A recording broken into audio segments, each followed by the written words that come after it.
Hi guys! So, here we go again at malungkot. Talagang kailangan i-modify na naman natin tong ating net. May napansin ako eh. First, hindi ko alam kung kita nyo.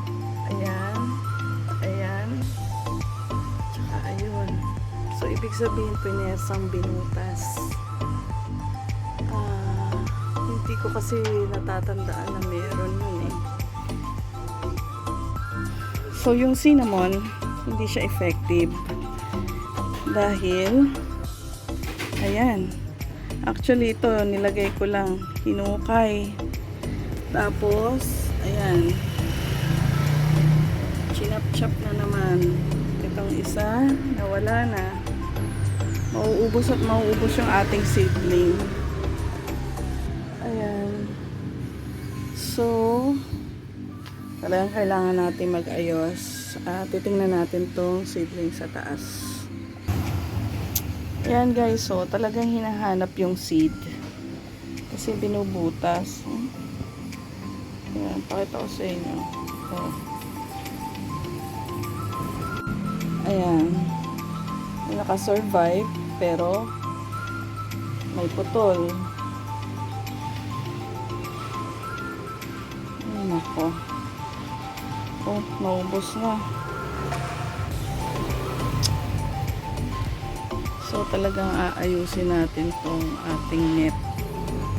And, may naiisip na akong gawin para ma-enclose natin yung itaas.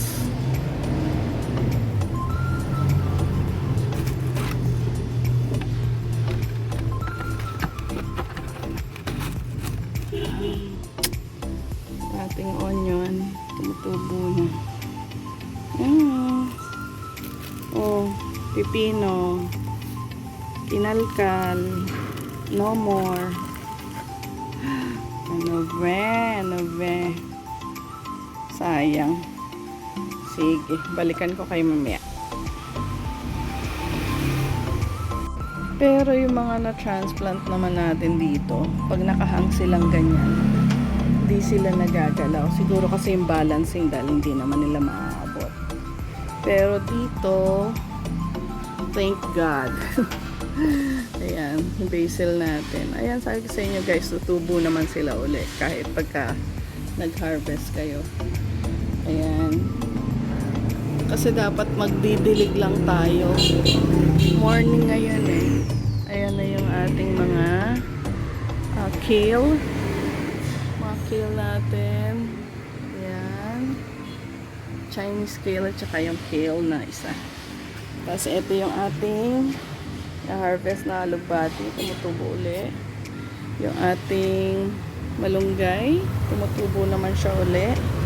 Itong isa parang wala pa, pero itong isa mukhang merong pag-asa. Ayan. Tapos, yung nakakulong natin, ayan, mukhang makakasurvive naman tong mga to. So, yan. Ayan, mga kale natin, medyo malalaki na.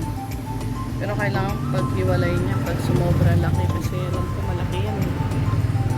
Yan. Ito yung mga kangkong natin. Dahil wala nang space. Dito na natin nilagay. So, yun na muna. Balikan ko kayo mamaya.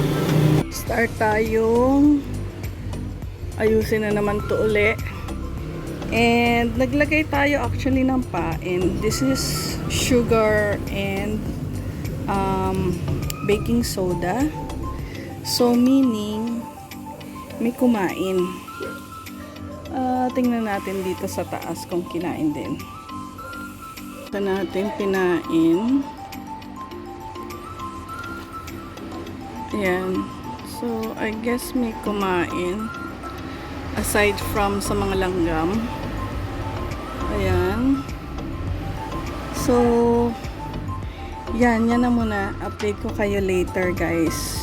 Check ko kung saan dumadaan yung daga para makapasok. Eto guys, i-change na natin yung ating net and baka iakyat natin to para magkaroon ng more more space sa ating net. Just showing you a little bit of progress.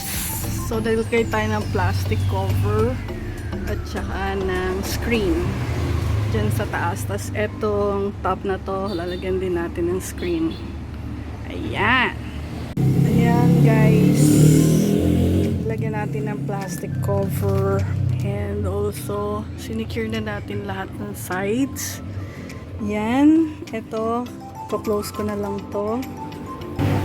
And, ayan. So, na-close na natin dito sa sides. Wala na ditong butas. Diyan, wala na. Kasi close na din sa likod. And,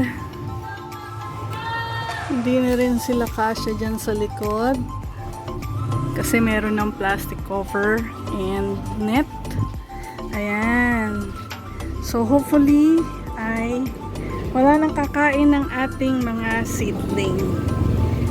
And ibabalik na natin tong mga kalat natin.